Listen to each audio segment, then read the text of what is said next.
ጤና ይስጥልኝ ተመልካቾቻችን።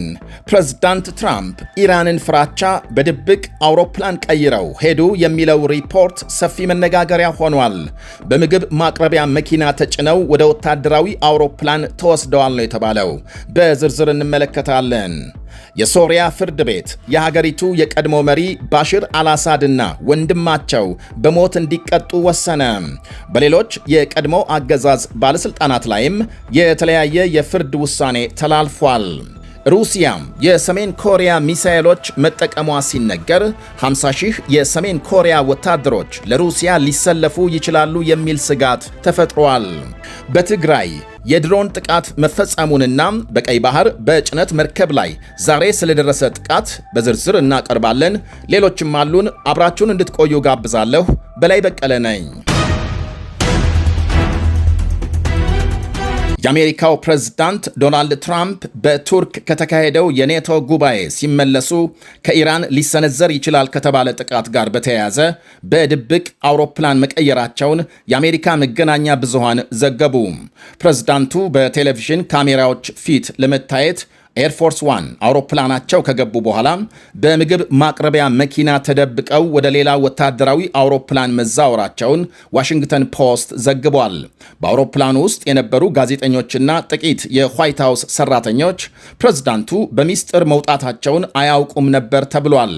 ሲቢኤስ ኒውስ ያነጋገራቸው የካቢኔ አባላት እንደገለጹት አሜሪካም በፕሬዝዳንቱ አውሮፕላን ላይ ሚሳኤል ለማስወንጨፍ የታቀደ አሳማኝ የኢራን ስጋት ደርሷታል።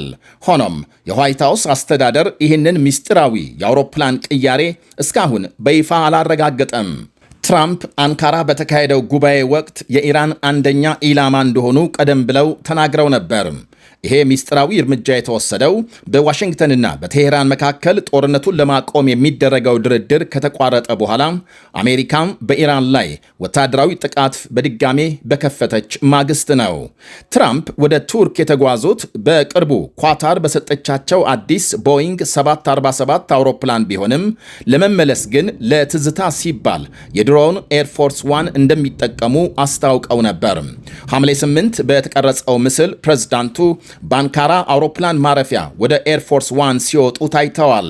ከገቡ በኋላ ግን በአውሮፕላኑ ተቃራኒ መውጫ ከፍ ብሎ በተገጠመ የምግብ ማቅረቢያ መኪና በኩል ወደ ወታደራዊ አውሮፕላን በሚስጥር መዛወራቸውን ዋሽንግተን ፖስት ዘግቧል። በረራው የተለመደ እንደሆነ ለማስመሰል ሲባል የመከላከያ ሚኒስትሩ ፒት ሄግሴት ውጫዊ ደረጃዎችን በመጠቀም ለብቻቸው ወደ ሌላኛው አውሮፕላን መሳፈራቸውን ጋዜጣው አክሎ ገልጧል። በኤርፎርስ ዋን ውስጥ የነበሩ ጋዜጠኞችና የዋይት ሃውስ ሰራተኞች የመስኮት መጋረጃዎቻቸውን እንዲዘጉ የተነገራቸው ሲሆን ፕሬዝዳንቱ በአውሮፕላን ውስጥ አለመኖራቸውን ጨርሶ አላወቁም ነበር። ትራምፕ በመቀጠል ወደ አሜሪካ በሚያደርጉት ጉዞ መንገድ ላይ ወደምትገኘው እንግሊዝ በC-32A አውሮፕላን ከተጓዙ በኋላም እንዴት ወደ ድሮው ጀት እንደተዛወሩ እስካሁን ግልጽ አይደለም። በኋላም ከእንግሊዝ ወደ ዋሽንግተን ለመመለስ በኳታር የተሰጣቸውን አዲሱን ኤርፎርስ ዋን ተሳፍረዋል። በዚያ በረራ ጊዜ ትራምፕ በአውሮፕላን ውስጥ ለነበሩ ጋዜጠኞች መግለጫ የሰጡ ሲሆን ከቱርክ ሲነሱ ጋዜጠኞች የመስኮት መጋረጃዎችን እንዲዘጉ ለምን እንደተደረገ ተጠይቀው ትራምፕ ሲመልሱ አደገኛ ሊሆን የሚችል በረራ ላይ ስለነበራችሁ ነው ብለዋል። አክለውም በሕይወታቸው ላይ ሁልጊዜም ስጋት እንዳለና በኢራን የጥቃት ዝርዝር ላይ ቁጥር 1 እንደሆኑ ገልጸዋል። የሶሪያ ፍርድ ቤት የቀድሞ አምባገነን መሪ ባሽር አልአሳድ በሞት እንዲቀጡ ወሰነ። የሶሪያ ፍርድ ቤት የቀድሞ አምባገነን መሪ ባሽር አልአሳድ በሀገሪቱ የእርስ በርስ ጦርነት ወቅት በሰብአዊነትና የጦር ወንጀል ፈጽመዋል በሚል በሌሉበት ዛሬ የሞት ፍርድ ወስኖባቸዋል። ለ5 አስርት ዓመታት ሀገሪቱን ረግጦ ሲገዛ ነበር የሚባለው የአሳድ አገዛዝ ታህሳስ 2024 መውደቁን ተከትሎ ከቤተሰቦቻቸው ጋር ወደ ሞስኮ የኮበለሉት አልአሳድ ላይ የተላለፈ የመጀመሪያው የጥፋተኝነት ውሳኔ ነው። ከአልአሳድ በተጨማሪ የቅርብ ዘመዳቸውና በሶሪያም የደረአ ግዛት የቀድሞ የፖለቲካ ደህንነት ኃላፊ አታፍ ናጂብ በሞት እንዲቀጡ ተፈርዶባቸዋል። ናጂብ በፍርድ ቤቱ በመገኘት ውሳኔያቸውን ማለትም የፍርድ ውሳኔውን አዳምጠዋል። ደረአ ግዛት ለአሳድ አስተዳደር መውደቅ ምክንያት የሆነው የህዝብ አመፅ የተነሳበት በመሆኑ በስፋት ይታወቃል።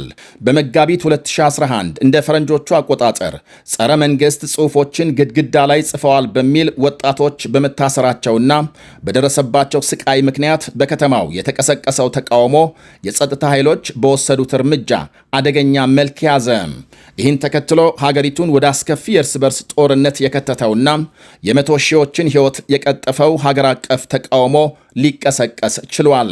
በአህመድ አልሻራ የሚመራው የሶሪያ ጊዜያዊ መንግሥት ከዚህ ዓመት ጀምሮ ከ5 አስርት ዓመታት በላይ ሀገሪቱን ሲመሩ በነበሩ የቀድሞ የባሽር አልአሳድ ባለሥልጣናት ላይ የፍርድ ሂደት መጀመሩ የሚታወስ ሲሆን አታፍ ናጂብ እስከ ዛሬ ለፍርድ ከቀረቡ ከፍተኛ ባለሥልጣናት መካከል ዋነኛ ናቸው። ናጂብ ዕድሜያቸው ከ15 ዓመት በታች የሆኑ ሕፃናትን ሳይቀር ሆን ብሎ መግደልና ለሞት የሚዳረግ ስቃይ ማድረስ በሚሉ ወንጀሎች ጥፋተኛ ተብለዋል። በተጨማሪም ፍርድ ቤቱ የባሽር አልአሳድ ታናሽ ወንድም የአራተኛ ክፍለ ጦር አዛዥ የነበሩትን መሐመር አልአሳድን ጨምሮ 6 የቀድሞ የጦርና የደህንነት ባለሥልጣናት በሌሉበት በሞት እንዲቀጡ ወስኖባቸዋል። ማህር አልአሳድም የሥልጣን ሥርዓቱ ሲወድቅ ወደ ሞስኮ ማምለጣቸው ይታወቃል። የሞት ፍርድ ውሳኔ ከተላለፈባቸው ሌሎች ባለሥልጣናት መካከል የቀድሞ የመከላከያ ሚኒስትር ይገኙበታል። አዲሱ መሪ አህመድ አልሻራ በእርስ በርስ ጦርነት የደቀቀችውን ሶሪያን ከወደቀችበት ለማንሳት ሰፊ ጥረት እያደረጉ መሆናቸው ይነገራል። የሩሲያና ዩክሬን ውጊያ ተጠናክሮ መቀጠሉ ሲነገር ዜሌንስኪ ሞስኮ የሰሜን ኮሪያን ሚሳኤሎች ተጠቅማለች ሲሉ ከሰዋል። ዩክሬንና ሩሲያ ከሌሊት ጀምሮ የሮኬትና የድሮን ውጊያ ሲያካሄዱ አድረው አርፍደዋል። የዩክሬን ፕሬዝዳንት ቭላዲሚር ዜሌንስኪ ሞስኮ በዛፖሪዥያ ከተማ ባካሄደችው ጥቃት የቅርብ አጋሯ የሰሜን ኮሪያን ባለስቲክ ሚሳኤሎች ተጠቅማለች ሲሉ ከሰዋል። ሩሲያ በፈጸመችው በዚህ የባለስቲክ ሚሳኤል ጥቃት ቢያንስ 6 ሰዎች ሲገደሉ ከ20 በላይ መቁሰላቸውን ባለሥልጣናት ገልጸዋል። ጥቃቱ በኢንዱስትሪዎች፣ በመሠረተ ልማቶችና በሕንፃዎች ላይ ከፍተኛ ጉዳት አድርሷል። በዋና ከተማ ኪየቭ በደረሰ ሌላ ጥቃት በአንድ ሆስፒታል ላይ ጉዳት የደረሰ ሲሆን በርካታ ሰዎች ቆስለዋል። በካርሰንና ካርኪቭ ከተሞችም በኃይል ማሰራጫ ጣቢያዎች ላይ በተሰነዘረ ጥቃት ሰፊ የኤሌክትሪክ መቋረጥ ማጋጠሙ ታውቋል። ሩሲያም ሌሊቱን ከ120 በላይ ድሮኖችና ሚሳኤሎች የተኮሰች ሲሆን የዩክሬን አየር ኃይል መገናኛ ብዙሃን ስለ አየር መከላከያ ሚሳኤሎች እጥረት ተስፋ አስቆራጭ ዘገቦችን እንዳያሰራጩ አሳስቧል። ዩክሬን በበኩሏም በደቡብ ሩሲያ በሚገኘውና የሩሲያ አማዞን በመባል በሚታወቀው ዋይልድ ቤሪስ የተሰኘ የኦንላይን ንግድ ተቋም መጋዘን ላይ የድሮን ጥቃት መፈጸሟ ተነግሯል። ዩክሬን ቀደም ሲል እነዚህ መጋዘኖች ለሩሲያ ጦር ወታደራዊ ቁሳቁስ ያመላልሳሉ በማለት ተመሳሳይ ጥቃቶችን ስትፈጽም ቆይታለች። ከዩክሬን ድንበር 1000 ኪሎ ሜትር ርቀት ላይ በሚገኘው የሩሲያ ታታርስታን ሪፐብሊክ በተፈጸመ የድሮን ጥቃት ቢያንስ 13 ሰዎች መገደላቸው ቀደም ብሎ መገለጹ ይታወሳል። የዩክሬን ፕሬዝዳንት ቭላዲሚር ዜሌንስኪ በሰጡት መግለጫም ሩሲያም ያለ ሰሜን ኮሪያ ድጋፍ ጦርነቱን ማካሄድ ከማትችልበት ደረጃ ደርሳለች ብለዋል። የሰሜን ኮሪያ ሚሳኤሎችና ወታደሮች በብዛት እየተሰማሩ በመሆናቸው ለቀሪው ዓለም ሳይቀር ትልቅ ስጋት ነው ሲሉ አክለዋል። እስከ 50 ሺህ የሚደርሱ የሰሜን ኮሪያ ወታደሮች ከሩሲያ ጎን ተሰልፈው ለመዋጋት ወደ ጦር ግንባር ሊላኩ እንደሚችሉ አስጠንቅቀዋል። በምዕራብ ሳይቤሪያ በሚገኝ የሩሲያ ፔትሮኬሚካል ፋብሪካ ላይ የዩክሬን ሰራዊት ያካሄደውን ስኬታማ ጥቃት ያደነቁ ሲሆን ሩሲያን ወደ ሰላም ለማምጣት መሰል ጥቃቶች ተጠናክረው እንደሚቀጥሉ ገልጸዋል። በትግራይ ራያ አላማጣ ወረዳ የድሮን ጥቃት መፈጸሙ ተነገረ። በጥቃቱ ቢያንስ 3 የትግራይ ኃይሎች አባላት ሲገደሉ 7 የሚደርሱ መቁሰላቸውን ቢቢሲ የአካባቢውን አመራሮች ጠቅሶ ዘግቧል። ጥቃቱ የተፈጸመው ከአላማጣ 50 ኪሎ ሜትር ርቀት ላይ ሲሆን ኢላማዎቹም አርሚ 26 የተባሉ የትግራይ ኃይሎች አባላት ናቸው ብሏል ቢቢሲ። የፌዴራል መንግስት ተፈጸመ ስለተባለው ስለዚሁ ጥቃት እስካሁን በይፋም አስተያየት አልሰጠም። የድሮን ጥቃቱ 3 ጊዜ መፈጸሙንና 2ቱ ጥቃቶች መረዋ በተባለ ቀበሌ በሚገኝ ሁለተኛ ደረጃ ትምህርት ቤት ላይ ያነጣጠረ እንደነበር የቢቢሲ ምንጮች አመልክተዋል። የራያ አላማጣ ወረዳ አስተዳዳሪ ዳንኤል ታምራት ጥቃቱ ሰላማዊ ሰዎችን ኢላማ ያደረገ መሆኑንና ትምህርት ቤት ላይ ጉዳት መድረሱን ገልጸዋል።